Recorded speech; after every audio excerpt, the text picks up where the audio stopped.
አምላካችን እግዚአብሔር ምሕረትህ፣ ቸርነትህ፣ ይቅርታህ፣ የአባትነት ፍቅርህ ሳይለየን ይህንን ጊዜ ባርከ ቀድሰህ በዚህ መልኩ እንድናሳልፈው እንድናስቀድስ እንድንዘምር በፊትህ እንድንሆን ከዓለም ድካም የምናርፍበትን ሰዓት በዚህ ሰዓት ስለፈቀድክልን ክብር፣ ምስጋና፣ ውዳሴ ላንተ ይሆንልን። እስካሁን በሚያሳርፈው በሚያጽናናው የቅዳሴ የመዝሙር ቃል ስታጽናናን ቆይተሃል። አሁን ደግሞ ቃልህን የምንሰማበት የምንማርበት ጊዜ ነው። አምላካችን እግዚአብሔር ያንተን ሀሳብና ያንተን ፈቃድ አንተ ካልገለጽክ መሆን ስለማይችል አንተ ሀሳቡን ጥበቡን ማስተዋሉን ግለጽልን። ለነቢያት ለሐዋርያት ለሊቃውንት የገለጸ መንፈስ ቅዱስ ለእኛም ይግለጽልን። ክብርና ምስጋና ለተቀድሰው ስም ይሁን ዛሬም ዘወትርም ለዘላለሙ አሜን። ክቡራን አባቶቻችን ከካህናት ብርሃኑ ታላቁ አባት ኢትዮጵያ አንስቶ አባታችን የነበሩ አሁን በዚህ ምልክታችን ሆነው ያሉን አባት እንዲሁም ወንድሞቻችን ካህናት እኔ መላከ አሚን ነው የምሉት እነሱ። እኔ ለምን መላከ መወይ እያለብኝ እንደሚለኝ አላውቅም። እንግዲህ መላከ አሚን ደግሞ የቀደስከው ወንድማችን የዛሬ 2 ሳምንት ነበርን አብረን እዚያ ሰላኪዎስ እና የሚገርም ቅዳሴ ነው። እግዚአብሔር ቃሎት ያሰማልን፣ ክህነትን ይባርክ እግዚአብሔር እና ምዕመናን ሁላችሁ ዘማሪያን ሕፃናትም ጭምር እግዚአብሔር ቸር አምላክ ነው። ስለ ቸርነቱ ያው ምስጋና ነው የምናቀርበው። እግዚአብሔር እናመሰግናለን፣ ደግሞ ስለሚያስፈልገንም እንለምናለን። እንግዲህ ለምናመሰገን በአንድ ላይ ሆነን እግዚአብሔርን በሰላምታ ውት እናመስግን። እንደምን አደራችሁ? እንደምን ከረማችሁ? እንደምን አላችሁ? እግዚአብሔር አምላካችን ስሙ የተመሰገነ ይሁን። አሁን እንግዲህ ዓመቱ ከተጀመረ 2ኛ ወር ሊያልቅ ነው አይደለም? የተገባደደ ነው። መቼም እንኳን አደረሳችሁ ለማለት ጥሩ ነው። መስቀልም ሁሉንም አልፈናል።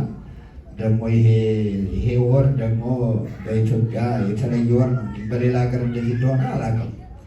በኢትዮጵያ ግን በጣም የተለየ ነው። በኢትዮጵያ በእመቤታችን ስም 2 ጊዜ የተለዩ ጊዜያት ናቸው።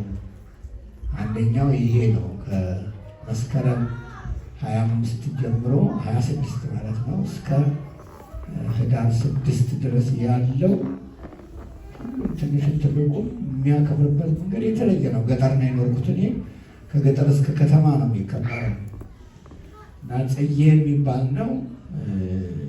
ጽዬ ነው፣ ጽዬ ይጠጣል ነው የሚባል። እንግዲህ በኋላ ነው እንግዲህ ጽዬ የሚለው ነገር በእመቤታችን ስም እንደሆነ የገባኝና በየአገሩ በየመንደሩ በየቦታው የጽዬ ጸበል አለ። ወደ 6 ሳምንት ነው የሚሆነው። 6 ሳምንት ሰው በሙሉ ተካፍሎ የዚህ በረከት እንትን ይላልና 2 ጊዜ በተማሪነት ሳለው የገጠመኝ ነገር አለ እና በጣም የሚገርም ነው እና ይሄንን ለዚህም እንኳን አደረሳችሁ ለእመቤታችን። የእመቤታችንን ስደት ብቻውን ራሱን ችሎ በከፍተኛ ደረጃ ልንማረው የሚገባ ትምህርት ነው። ምክንያቱም በጣም ብዙ ነገሮች የተያያዙበት ነው። ጭካኔ፣ ርኅራኄ፣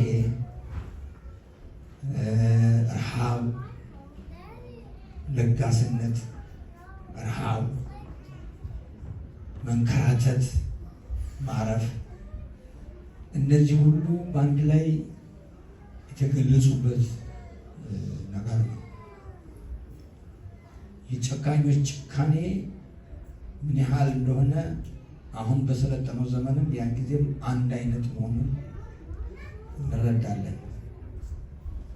እርግጠኛ ነኝ ያን ጊዜ ድሮን ቢኖር ፈርዖን ማነው ሄሮድስ ያንን ሁላ ልጅ ሊሰበስብ አይፈልግም ነበር። በየሚጫወትበት ቦታ እየሄደ ይጨርሰው ነበር እና አስፈሪ ነው ስንሰማው ድምፁን። ሞቱ የተባሉትን ሕፃናት ስንሰማ አስፈሪ ልብ ይሰብራል። እንደዚህ አይነት ነገር መስማት። አሳዛኙ ነገር ግን አሁንም አለመለወጡ ነው። አሁን እናንተ እዚህ እያለን በዓለም ላይ ሕፃናት ለመግደያ ተመርጦ በተዘጋጀ መሳሪያ ያልቃሉ። በዓለም ላይ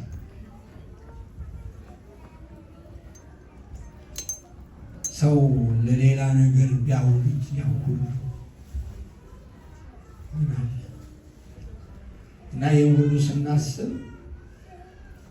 ክርስቶስ ሰው ሆኖ ሰውን መለወጥ አለመቻሉ። የክርስቶስ ሰው መሆን እኛን ሰው ለማድረግ ነበረ።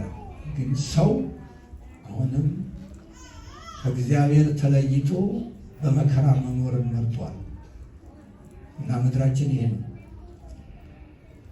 የተነበበው ወንጌል ይሄን አይጋብዘኝም። ግን እንዲሁ በዚሁ የእመቤታችንን መንከራተት ለማየት ስላሰብኩ ነው። አንድ ደቂቃ እስቲ ሁላችሁ የእመቤታችንን ነገር እናስብና የ3 ዓመት ሕፃን ይዞ በሲና በምድረ በዳ በዚያ በረሃ ያለ እህልና ያለ ውሃ 3-4 ቀን ቆዩ።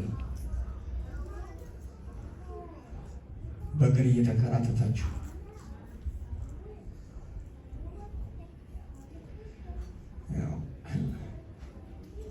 ሳስበው ራሱ ይሰቀጥጠኛል። ግብፅን ታውቃላችሁ። እኔ ግብፅ አንድ ቀን በካይሮ አድርጌ ነው ያለኩት። ግን በአውሮፕላን ሲሄድ የማየው ምንም አይነት ልምላሜ የሌለበትም ምንም ደግሞ በዘጸአት ተጽፎ እንደምናገኘው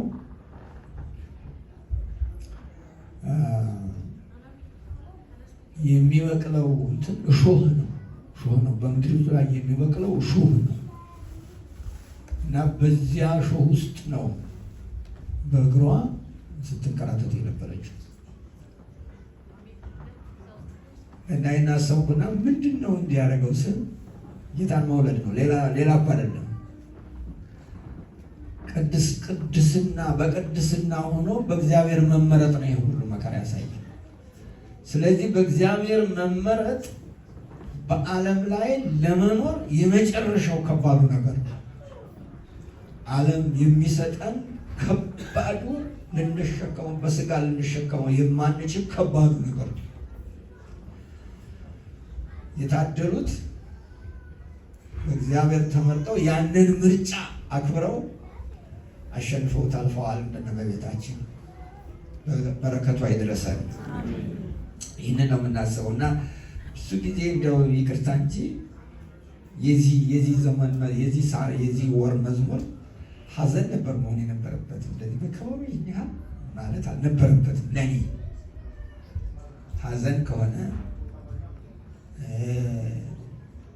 መከራ ከሆነ ወደ ውስጥ እያልን የንስሐ ሕይወት የንስሐ መዝሙር የንስሐ ነገር ብናረገው እመርጣለሁ ለኔ። ስለዚህ በረከቷ ይድረሰን እና ይሄ ወር በኢትዮጵያ ኦርቶዶክስ ተዋሕዶ ቤተክርስቲያን በገጠር በተለይ ትልቅ ነገር ነው። አንድም ኦርቶዶክሳዊ የእመቤታችንን ስደት የማያስብ የለም። በነገራችን ያስባሉ። እንዲያውም መዘከሪያ የሚባል ታውቆ አላውቅም። ተወልጄ ባደኩበት ሀገር አለ መዘከሪያ የምትባል እና ያለምንም ነው የምትጋገረው እና ባላገሩ ያው በዚህ በጽዬ አንዳንዱ ሳር ያጨዳል እና ያጨደው ሲከምር ይመጣል። ጽዬው አይቀርም። መዘከሪያ ልስጥህ አልባል ነው ማንም በየጽዬ ጾምኳት በባዶ ሆድ ነው የምትባል ያቺ መዘከሪያ የምትባለው እንደ ዝክር ናት። መዘከሪያ ትባላለች እና መዘከሪያ ልስጥህ ማንም በየጽዬ ጾምኳት። እህል ከቀመሰ አይነካትም። እንደ ቁርባን ነው የሚቆጥሩት። ይሄ በእመቤታችን በሰንበቴም አለ። ግን በብዛት በዚህ በእመቤታችን በጽዬ ሰሞን የሚደረግ ነገር ነው እናንተ በኖራችሁበት ይኑር አይኑር አላውቅም። የገጠር ልጅ ስለሆንኩ ገጠር ነው ብዙ ጊዜ ትዝ የሚለኝ እና ይሄ ሁሉ ክብር ያለው ነገር ነውና አሁንም እግዚአብሔር በበረከቱ ይጎብኘን። የእመቤታችን የቅድስት ድንግል ማርያም ሐዘኗ ወደ በረከት ይለወጥልን። ለምድራችንም በዚያ በኢትዮጵያም ደስ አለች የሚል ደግሞ ግብፃዊት የምትባል ቤተክርስቲያንም አለች። ተማሪ ቤት በነበርኩበት ቦታ እመቤታችን የደረሰችበት ነው ተብሎ የሚታመን እና እመቤታችን የአስራት አገር ናት ተብላ ምን ብለን ነው የምናምነው እኛ። እግዚአብሔር ያርግልን። አሁን ያን አስራት ለበረከት ይለውጥልን። ሰዋራ የተነበበውን ወንጌል ረሳሁት። አይገርም? ተነቧል ግን ወንጌል የሚነግረኝ ነው ይሆን? እስቲ ወንዶች ዛሬ እስቲ ወንዶች እስቲ የማቴዎስ ወንጌል በጣም ጥሩ ነው። አዎ ምዕራፍ 12 ትክክል ነው አይደል? ልካ ተነቧል። እኔ እኮ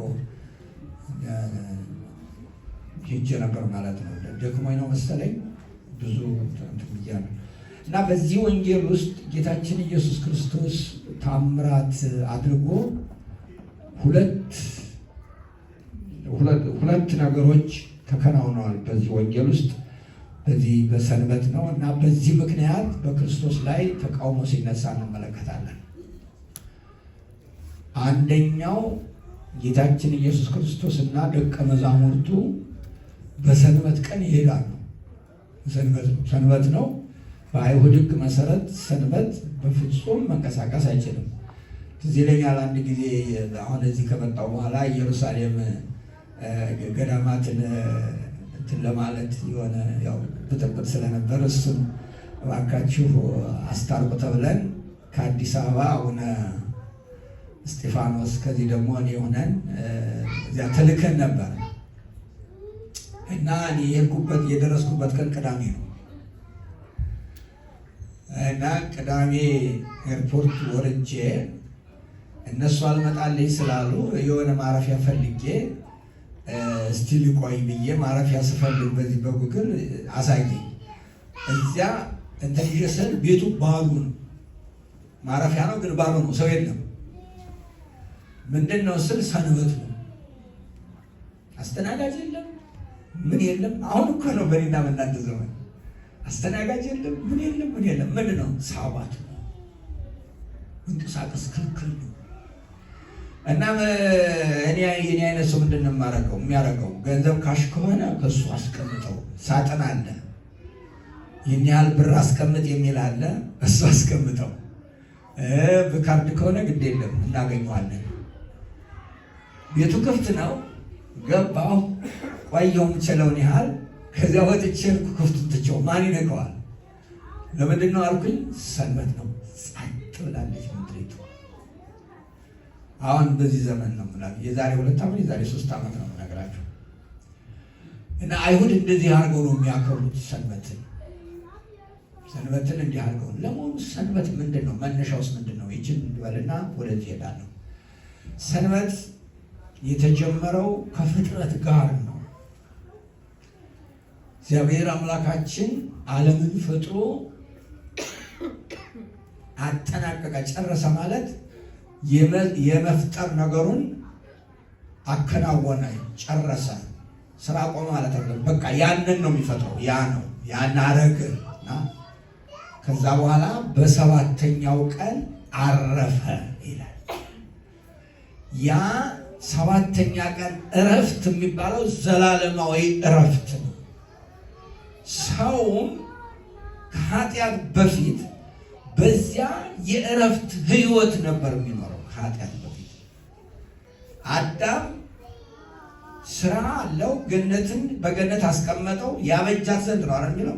አዳምን ያበጃት ዘንድ በገነት ላይ አስቀመጠ ይላል። ግን ደከመ የሚል ነገር አታው የለም። ድካም፣ ማረፍ ምን የሚል ነገር ከኃጢአት ጋር አብሮ ተያይዞ መጣ ነው። ሞት፣ ድካም፣ ህመም፣ ረሃብ እነዚህ በሙሉ አብረው የመጡ ናቸው ከኃጢአት ጋር። እና ግን እግዚአብሔር በዚያ ቀን አርፎበታልና ቀድሶታል፣ ቀደሰው፣ ለየው፣ ለእግዚአብሔር ክብር እንዲሆን አደረገው። ሰው በዚያ ክብር ውስጥ እንዲኖር ተወሰነ ማለት ነው። ይህ እንግዲህ ከኃጢአት በፊት የነበረ። ከዚያ በኋላ ሰው የተፈጠረበትን ዓላማ ሲክድና ከእግዚአብሔር በሐሳብ ሲለያይ አትብላ የተባለው ትእዛዝ ከአይምሮ ወጥቶ ብላ የተባለውን የጠላት ምክር ሲቀበል ያን ጊዜ ያን ነገር ሲበላ ያ እረፍት የተባለው ሁሉ ከሱ ተወሰደበት። ጸጋው ሁሉ ተገፈፈ። መጽሐፍ ቅዱስ የሚገርም ነው። መቼም አዳምና ሔዋን ራቁታቸውን ነበሩ፣ አይተፋፈሩም ነበረ ይላል። ልክ ኃጢአት በተገለጠ ጊዜ አዳምና ሔዋን ራቁታቸውን መሆናቸውን አወቁ። ዋው እንዴት አስፈሪ ነው! ተሸሸጉ። ይህን ሁሉ ነው የወሰደብን ኃጢአት። በእረፍት መኖርን ሁሉ ነው የወሰደብን። ብንሰራም ባንሰራም የባከነ ሕይወት እንዲኖረን ነው ያደረገው ኃጢአት። ስለዚህ ተመልሶ እግዚአብሔር ለሰው ልጅ ተስፋ ሲሰጥ ወደ ዘላለማዊ እረፍት እንደሚያስገባን ተስፋ ሲሰጥ እንደገና በስደት በመረጠው ሕዝብ አማካኝነት ሰንበት እንዲከበር አደረገ። በሳምንት አንድ ቀን ያቺ በሳምንት አንድ ቀን የምትከበር ሰንበት ሰባተኛዋ ቀን እሷ እግዚአብሔር ዘላለማዊ እረፍት እንደሚሰጥንና በዘላለማዊነት ባለ በሱ እረፍት ውስጥ እንደምንኖር ምልክቱን አይተሰጠችናል። ያቺ ምልክቱን አይተሰጠችናል። አንድ ቦታ ላይ የሆነ ትምህርት ቤት አመልክተን ሰዎች ጋር ሁለት መጻሕፍቶች ሰጡን። ተመልሳችሁ ስትመጡ የሆነ ወረቀት በዚህ ሰርታችሁ ነው ብለው ማለት ነው። አንደኛው ሳባት ይላል፣ ሰንበት ነው ይላል እና ምን ይላል እዚያ ላይ ሰንበታችሁን እንዴት ታከብራላችሁ ነው እና በእነዚህ እንግዲህ ሳይኮሎጂስቶች ናቸው ይመስለኛል የጻፉት። እያንዳንዱ ሰው የራሱ ሰንበት ይኑረው ነው የሚሉት። የእረፍት ነገር ይኑረው፣ ህይወቱን የሚያሳርፍበት ይኑረው። ቤተክርስቲያን እዚህ እንመጣለን፣ ግን እረፍት ላይ ናችሁ? አሁን ጥያቄ ጠይቃችሁ እስቲ።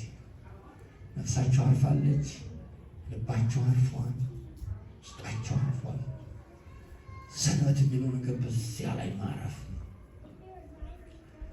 አንድ የኔ ቤት የባከነች ልጅ ነበረች ይባላል። እናቷ ሰውነቷ ጉስቁልቁል ብላ አዩት። ልጅ እንደውም ሰውነትሽ ጎሰቆለ፣ ልብስሽ እየጸዳ አይደለም፣ በቃ ትያለሽ፣ ምን ነው ቢዚ ነኝ ትላለች። ምግብ አትበይም፣ እቤትሽ ምግብ የለም፣ እንዴት ነው ቢዚ ነኝ ትላለች። እስራም እኮ አትሄጂም አሉ፣ አንዳንድ ጊዜ ትቀሪያለሽ። ምንድን ነው ምክንያቱ? ቢዚ ነኝ። ይቺ ልጅ ስራም አትሄድም፣ የምግብ ማብሰያ ጊዜም የላት፣ ሰውነቷን የምትቆጣጠርበት ማለት የምታጸዳበት ሰዓትም የላት። ግን ምን የላትም? ስራም የላትም፣ ጊዜም የላትም። ከእግዚአብሔር ስንለይ እንደዚህ ነው የምንሆነው። እረፍት አልባ እንሆናለን፣ እንባክናለን፣ ሰውነታችን ይባክናል። አላችሁ ግን ሁላችሁ እስቲ በጠገባችሁ ያለውን ሰው ሰላም በሉት።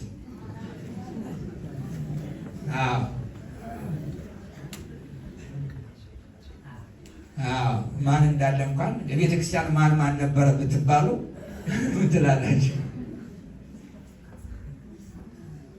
ምንድን ነው እያልኩ ያለሁት? ስለምንድን ነው እያወራሁ ያለሁት?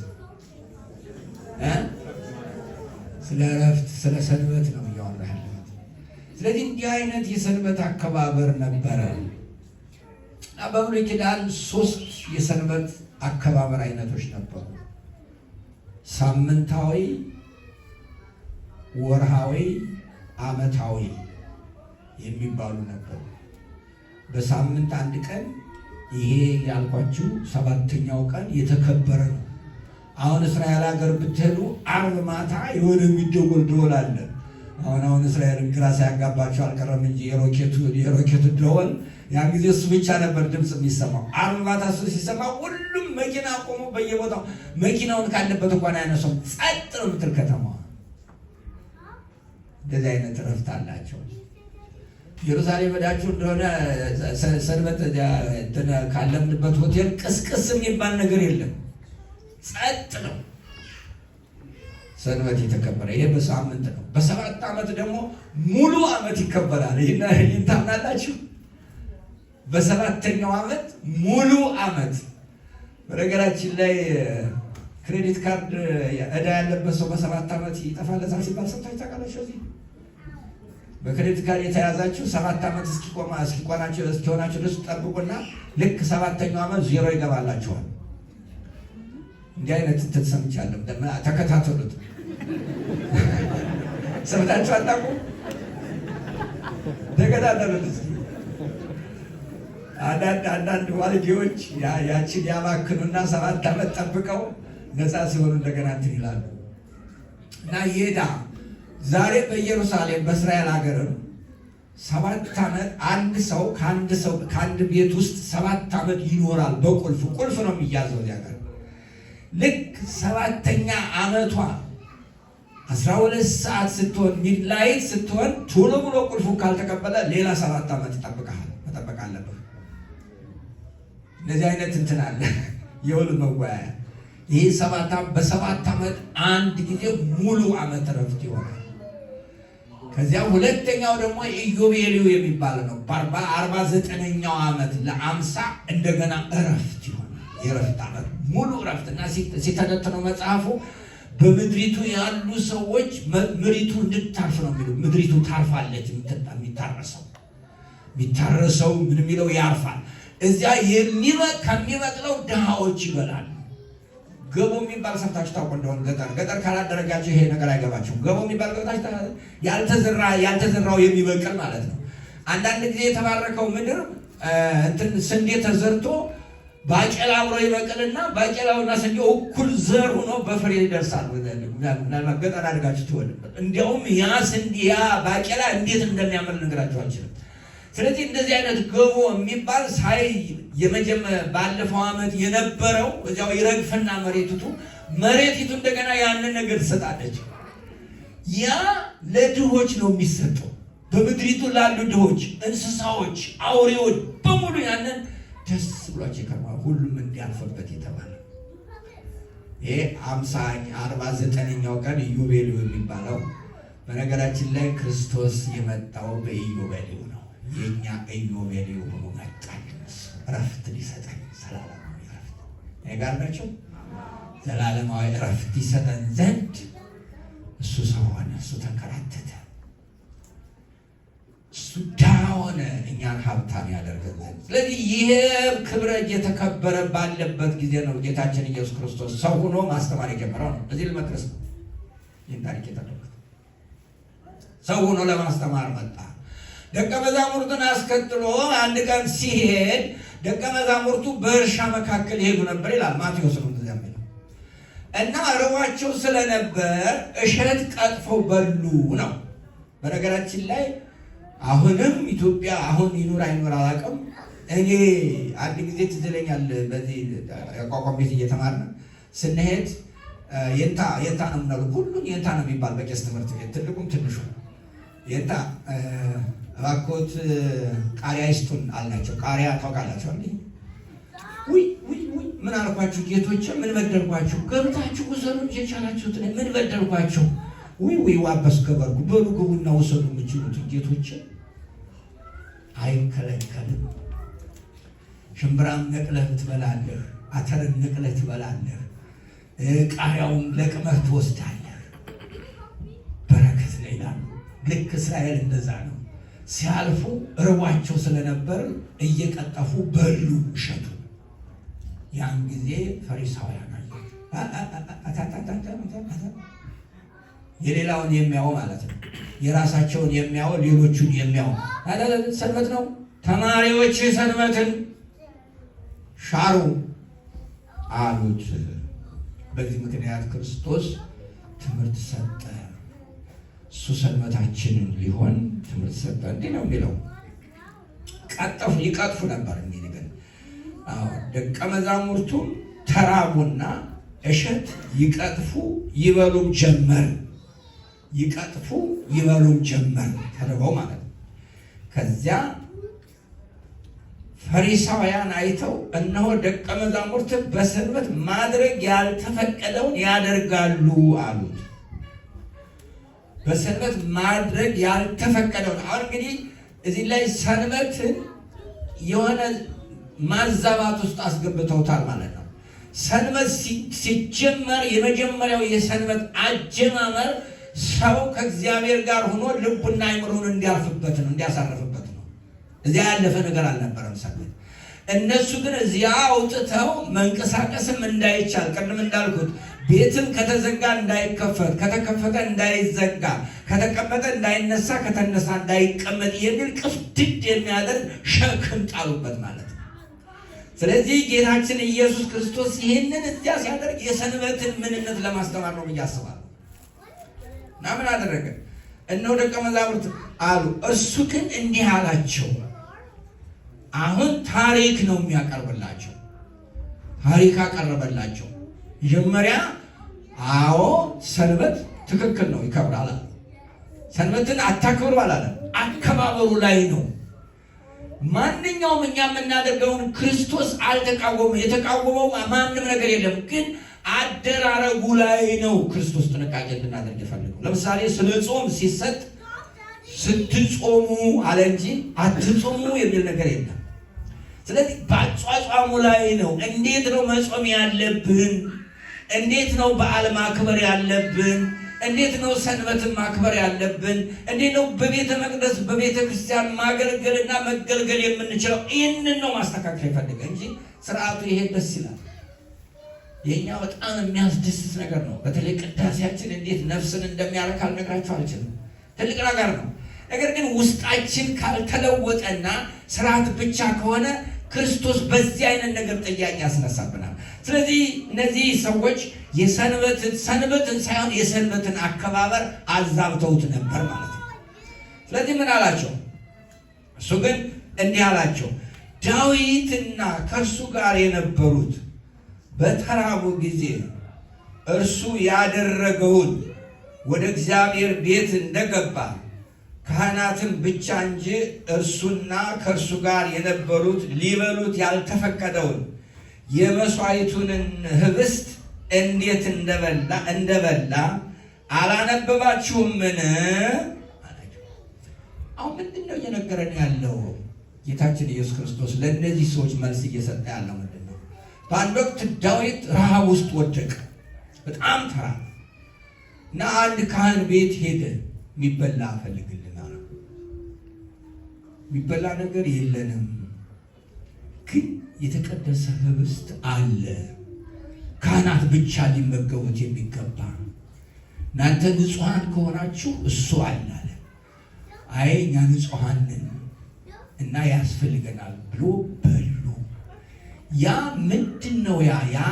ያ ነገር ዳዊት እጅግ እንግዲህ ይሄ ሰንበት ይሄ ነገር ለካህናት ብቻ ነው። ነገር ግን ካህናቱ እነ ዳዊት በረሃብ ከሚሞቱ ይህን ነገር ማድረግ የእነሱን ነፍስ ማትረፍ ነው። እንደዚህም ሁሉ የተራቡት ደቀ መዛሙርት በዚህ ሲያልፉ ረሃብ ተርበው እያሉ ያንን ቀጥፎ መብላት ሰንበትን መሻር አይደለም ነው። ያንን ቀጥፎ መብላት እነሱ ተርበዋል፣ ረሃብተኞች ናቸው፣ እየሞቱ ነው። ሰው እየሞተ ለምንድን ነው መልካም ነገር ማድረግ የማትችሉት? ስለዚህ ሰዎቹ ሲሞቱ ነው ወይ የምታወቅ? እዚያው ቀጠልና ምን አለ? ከካህናት በቀር ሊበሉ እንዲያረክሱ እንዲሁም ካህናት በመቅደስ ሰንበትን እንዲያረክሱ ማለት ካህናት በመቅደሱ ስራ ይሰራሉ፣ ሌላው አይንቀሳቀስም። ነገር ግን ካህናት ይሰራሉ። እነሱ ኃጢአት አይሆንባቸው፣ ምክንያቱም መንፈሳዊ አገልግሎት ነው። መንፈሳዊ አገልግሎት፣ ለሰው የሆነ አገልግሎት፣ ለተቀደሰ አገልግሎት ክፋት ያልሆነ ነገር መልካም ነገር ማድረግ ይፈቀዳል። ቀጥሎ ያለው እሱ ነው የሚለው። ስለዚህ ሰንበትን አታበላሹት። አሁንም እኛ በዓል በምናከብርበት ጊዜ ማንኛውንም ነገር በቤተ ክርስቲያን የምናደርገው ነገር ከስጋዊ ለየት ብሎ መንፈሳዊነት የተሟላ ከሆነ በረከት ሆነልናል። አረጋ ከመንፈሳዊነት ከተለየ ከባድ ሸክም ነው የሚሆነው። ስለዚህ ጌታችን ኢየሱስ ክርስቶስ እነዚህን ፈሪሳውያን የሰንበትን አከባበር እንዲያስተካክሉ ጥያቄ እንዲነሳባቸው አደረገ። ደህና ናቸው? ሙቋቸዋል መሰለኝ። ምክንያቱም ሲወቅ ነው ሰውን ከልፍ የሚለው። የተኛ ሰው አለ እያልኩ አይደለም። በነገራችን ላይ በጣም አሳጥረዋለሁ። ከዚያ በሁለተኛ ደረጃ ምሕረትን እንጂ መስዋዕትን ከምሕረት ይልቅ መስዋዕትን ፈልጋለሁ። እዚያ ሆሴ ላይ ይገልጿል። መስዋዕት ከምታደርጉ ለሰው ምሕረት ማድረግ የበለጠ ነው የሚለው። ስለዚህ ሰንበት ለሰው ተሰራች እንጂ ሰው ለሰንበት አልተሰራም ነው። ምን ማለት ነው? ይሄን የሚነግረኝ ሰንበት ለሰው ተሰራች እንጂ ሰው ለሰንበት አልተሰራም። ምን ማለት ነው? ሰንበት ሰው እንዲያርፍባት፣ ከእግዚአብሔር ከአምላኩ ጋር እረፍት እንዲያደርግባት፣ ልቡና አይምሮ በእግዚአብሔር ሆኖ የእረፍት የህይወት ኑሮ እንዲኖርባት ተሰራች እንጂ ሰው ተሰቃይቶ ሰንበትን አከበረ ማለት ኃጢአት እየሰራ ሰንበትን ብታከብር ሰንበት አልተከበረችም። ስለዚህ ሰው ለሰንበት ተሰራ እንጂ ሰንበት ለሰው ተሰራ እንጂ ሰው ለሰንበት አልተሰራም አለና ሌላ ነገር ደግሞ ሊያደርግ ነው። ከዚያ አልፎ ወደ ምኩራባቸው ገባ። እነሆም እጁ የሰለለች ሰው ነበረ፣ ይከሱትም ዘንድ። እንግዲህ ተመልከቱ፣ እጁ የሰለለ ሰው አለ። እጁ ከሰለለ መዳን አለበት። የሚያድነው ክርስቶስ ነው። እንግዲህ ይከታተሉታል ክርስቶስ። አሁን እስቲ ምን እንደሚያደርግ እናያለን። እስቲ ተከታተሉት። ጥያቄ ጠየቀ እሱ። ከዚያም አልፎ ወደ ምኩራብ ገባና እነሆ እጁ የሰለለች ሰው ነበረ፣ ይከሱትም ዘንድ በሰንበት መፈወስ ተፈቅዷልን ብለው ጠየቁት። እርሱ ግን ከእናንተ አንዱ ሲን ከኔ ጋር በሉልኝ፣ ሲን ከኔ ጋር በሉልኝ። እርሱ ግን አይሰማም። እንደገና ከእናንተ አንድ በግ ያለው ሰው በሰንበት በጉድጓድ ቢወድቅበት ይዞ የማያወጣ ሰው ማን ነው? አያችሁ፣ በሰንበት ሰው መፈወስ ተችሏል? ይቻላል ብለው ጠየቁት። አይቻልም አይደለም ያለው፣ ጥያቄ ነው የጠየቃቸው። እስቲ ከእናንተ መካከል አንድ በግ ብቻ ያለው ሰው ጉድጓድ ውስጥ ቢወድቅበት ምን ያደርገዋል? በሰንበት ቀን ምን ያደርገዋል? ስለዚህ ያ ሰው ከበግ ይበልጣል። እሱ በሕማም ጉድጓድ ውስጥ ወድቋል ነው፣ እጁ ሰሎበታል ነው፣ ከሰው ተራ ውጭ ሆኗል ነው። ስለዚህ ጌታ ምን አለ? እንግዲህ ሰው ከበግ ይልቅ እንደምን አይበልጥም? እንግዲህ ሰው ከበግ ይልቅ እንደምን አይበልጥም? ስለዚህ በሰንበት መልካም መስራት ተፈቅዷል አላቸው። ከዛ በኋላ ሰንበት ላረባ ነገር አትውልም፣ ለትልቅ ነገር ነው። ሰው ለመርዳት ለማክበር እግዚአብሔርን ለእግዚአብሔር ክብር ለሆነ ነገር እዚህ ስንመለስ የታሰሩ መጠየቅ፣ የወደቁ ማንሳት፣ የተራቡ መመገብ። እዚህ ቤተክርስቲያን ስንመለስ ያጣ የሚጠይቃቸው ያጡ ዘመድ የሌላቸው በህይወታቸው የተመሰቃቀለ ሰዎች ይኖራሉ። እናንተ የምታውቁት አንድ ደቂቃ እነዚያ ጋር ብታሳልፉ፣ ሰከንድ ብታሳልፉ ብዙ ነገር ለውጥ ታመጣላችሁ። የሰማችሁ ነው። ስለዚህ ሰንበታችን የኛ ሰንበት ምን አይነት ሰንበት ነው? የመቀመጥ ሰንበት ነው ወይስ የመስራት ሰንበት ነው? እነዚህ እያያችሁ ይሄ እንግዲህ ጊዜያዊ የእረፍት ሰንበት ነው። ነገር ግን ደግሞ ዘላለማዊ እረፍታችን እሱ ክርስቶስ ነው። ይቺ ሰንበት እንደገና ወደ አዲስ ኪዳን ስትቀየር ሌላ ሰንበቱን አመጣለች። የወንጌላቱ የመጨረሻ ምዕራፍ የትንሣኤ ታሪክ በጣም ነው የሚገርመኝ። እኔ ማቴዎስ 28ን ስታነቡ በሰንበት በመጨረሻው በመጀመሪያው ቀን የሚል ነገር ታያላችሁ። በሰንበት በመጨረሻው በመጀመሪያው ቀን እንዲያው ባየው ደስ ይለኛል። በጣም ደስ ስለሚል ነው ይሄ ቃል። ምንድን ነው ያልኩት? በሰንበት ምንድን ነው ያልኩት? ሲንገሩኝ በሰንበት በመጨረሻ በመጀመሪያው ቀን ነው የሚለው ምዕራፍ 28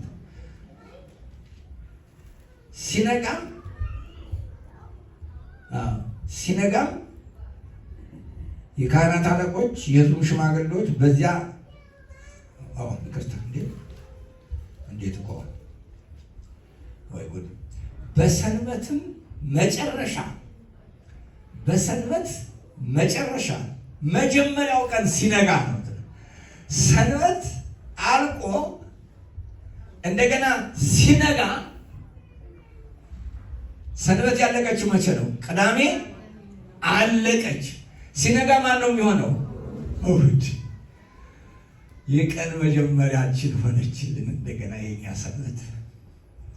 ሰንበት ተቀየረ ከክርስቶስ ትንሣኤ ጋር፣ ከኛ የህይወት ትንሣኤ ጋር። ዛሬ ሰንበታችን እሱ ነው። ሰንበታችንና ማረፊያችን ክርስቶስ። በሰንበትም መጨረሻ መጀመሪያ ቀን ሲነጋ መግደላዊት ማርያም፣ ሁለተኛይቱ ማርያም መቃብሩን እዚያው መጡ። ኖይ ጌታ መልአክ ከሰማይ መቃብሩ ባዶ ሆኖ ትንሣኤ ተመስሎ መላእክት ዙሪያውን ሆነው እንግዲያውስ የእኛ ሰንበት እሱ ክርስቶስ ሆኖልናል፣ ኢዮቤላችን ሆኖልናል። ኢዮቤሉ አለቃ እያሌው ጳውሎስ በነበርኩ ጊዜ መጥተው ይህንን ሲናገሩ ስለሰማሁ ነው። እሱ ኢዮቤልዩ ሆኖ መጣልን። ክርስቶስ የኛ ኢዮቤልዩ ሆኖ መጣ። እረፍት 50ኛው ቀን 50ኛው ዓመት አይደለ? 49 ጀምሮ 50ኛው ዓመት አይደለ? 50ኛው አንድ ዓመት አይደለ? እረፍት ሆነው ለእኛ ግን የዘላለም እረፍት ሆነልን። እሱ ኢዮቤላችን ከሆነው ሁልጊዜ ኢዮቤልዩ ነው። ሁልጊዜ እረፍት ነው። ሁልጊዜ እረፍት አጥፋችሁ ታውቃላችሁ? የእረፍት ፈቃድ ጠይቃችሁ ታውቃላችሁ? ምን ልታረጉት? ልናርፍ ልትሉ አይደለ? ይህን ሳስብ ሁልጊዜ እኔ ኒውዮርኮችና ሁለት ልጆች ትዝ ይሉኛል። ይህን ተናግሬ እደመድማለሁ። አንዲት ብቻ ጨምርላችኋለሁ። እዚህ ሳያትል ህፃናትን እናስተምራለን። እናንተ ዛሬ እንደምታረጉት እናስተምር ነበርና እረፍትና ሰላም፣ እረፍት የሚባል ነገር አንስተን እስቲ እረፍት የት መሄድ ትፈልጋላችሁ አልኳቸው። እንግዲህ እረፍት ሊያገኙ ነው። እናንተም እንደዚያ ታደርጋላችሁ። እረፍት ልታገኙ ነው። እሺ እየተግባባን ነው አይደል? እረፍት ኪት ብሎ እረፍ ብሎ መሄድ እና የት መሄድ ትፈልጋላችሁ አልናቸው። ሳንዲያጎ እንፈልጋለን አሉ። ከሰያትል ሳንዲያጎ የሆነ የ2 ሰዓት ተኩል ፍላይት ነው። አሁን እንግዲህ ቁጠሩ፣ በጀት ልንሰራ ነው። እሺ አሁን ከሰያትል ሳንዲያጎ ለመሄድ መጀመሪያ ምንድን ነው የሚያስፈልጋል? ቶሎ በሉ እንዴ! ትኬት። ትኬት። ስለዚህ ለአንድ ሰው ምን ያህል ነው አለና በጀት አወጣን። የመጨረሻው በሳውዝ ዌስት የመጨረሻው 159 ነው፣ 165 ነው የሚያስከፍልህ። 49 ይልልሃል። በመጨረሻ ላይ ብዙ ብር አስከፍሎ ነው የሚይዘው። $160 አለ አንድ ደርሶ መልስ ቁጥር። እንግዲህ ከዚያ ስትደርስ ወዲያው ምንድን ነው የሚያስፈልግህ?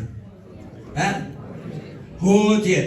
ለስንት ቀን ነው የተያዘው? ለእረፍት ነው። እንግዲህ እረፍት ነው፣ 5 ቀን ለማረፍ ነው። እሺ እና ለሆቴል ስንት ያስፈልጋል ተባለ? $59 $60 በል። 5 ጊዜ 60 ስንት ነው? ቶሎ በል ሂሳብ ስሩልኝ። እንደደምርበት እዚያኛው ጋር 480። ከዚያ ቀጥሎ ምን ያስፈልገናል? ምግብ። ምግብ ያስፈልገናል። ትራንስፖርት እንዲያውም ረስተነው ነበር ያን ጊዜ፣ አንቺ ጨመርሽብን። ምግብ ያስፈልገናል። ቁርስ ስንት ይወጣል ተባለ? ቁርስ $1 ቁርስ $20ማ በጣም በዛ። 10 ጊዜ 5 ስንት ነው? እሺ ከዚያ ምሳ ደግሞ ይደርሳል እኮ ያን ሳናጣጥመው ወዲያው ምሳ ሰዓት እኮ ይደርሳል። 20 ጊዜ 100 ያንን ደምሩበት። ደምረው 150 ስንት ሆነ? 610። አሁን ሌላ 2 ነገር ይቀራል። እራት፣ ከዚያስ እስናክስ እንዴ መክሰስ ምናምን ብሎ እረፍት እኮ ነው እንዴ እየተራባ አይታረፍም። ሰበሰብንና ብቻ እናንተ ወደ 680 ምናምን $። መጣ። ለማረፍ ይሄ ያስፈልጋቸዋል። ለስንት ቀን? ለ5 ቀን እረፍት ነው ለማረፍ። ይኸውልህ አታርፍም። ይኸውልህ ያ $700 ከላይ ላይ እየጮኸ አያስተኛም። እቤት ሆነ በክርስቶስ ረፍ። የእኛ ረፍት ሳይወጣበት በስራ ላይ ሆነህ ታርፋለህ። አሁንም እዚህ ሆናችሁ ረፍት ናችሁ። እቤት ስራ እየሰራችሁ ረፍት ናችሁ። በስራ ዓለም ላይ ረፍት ነን። እሱ ኢዮቤልያችን ነው። ኢዮቤልዩ ሆኖ ይመጣልን እኛን ዘላለማዊ ረፍት ሊያሳርፈን ነው። ያቺ የመጀመሪያ ክርስቶስ ስራውን ጨርሶ አረፈ የተባለች ያ እሱ ዘላለማዊ እረፍት ያረፋል እረፍት ዛሬ እኛ በመንግስተ ሰማያት እዚህ ሆነን መንግስተ ሰማያትን እንድንለማመድ እናም ደግሞ በዘላለማዊ እረፍት አብረን እንድንኖር የተሰጠን ነው። ሰንበት ይችላል። ሰንበታችን የሆነልን አምላካችን ያሳረፈን። አንድ ቃል ላነብና ልደምድምላችሁ። ይሄ በጣም እኔ አብራችሁ ትላላችሁ እና ይቺ ቃል የሳምንቱ ቃል አብራችሁ ትሆናለች። ሳምንቱን እያመሰላሰላችሁ ትሄዳላችሁ እና አብረን እናነባለን። እናንተ ደካሞች አይሰማም፣ በደንብ አድርጋችሁ ሸክም የከበደባችሁ ወደ እኔ ኑ፣ እኔም አሳርፋችኋለሁ። ቀንበሬን በላያችሁ ተሸከሙ፣ ከእኔም ተማሩ፣ እኔ የዋህ በልቤም ትሑት ነኝና ለነፍሳችሁ እረፍትን ታገኛላችሁ። ለምን እረፍትን? አሁን ነፍሳችን ካላረፈች ተኝተን ውለን ብናድር እረፍት የሚባል ነገር የለም።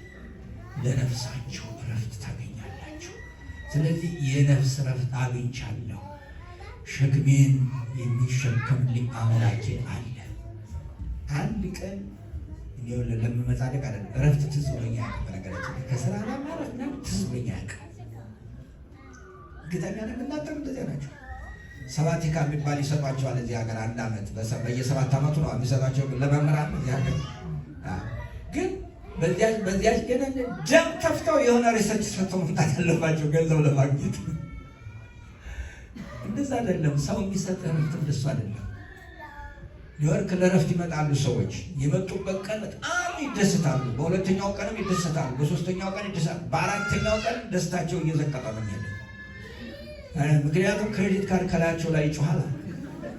እንደዛ ነው። እንደዚህ አይደለም። አንተ ከቤትህ አንቺ ከቤትሽ ናችሁ። 24 ሰዓት ሁልጊዜ እረፍት ላይ ልባችሁ ነፍሳችሁ ካረፈ የእረፍት ጊዜ ነው። ስለዚህ ይሄ ሳምንት የእረፍት ሳምንት፣ የሁል ጊዜ እረፍት ሳምንት ይሆንላችሁ። የመከረን ያስተማረን አምላካችን ሁሉ ምስጋና ይግባው።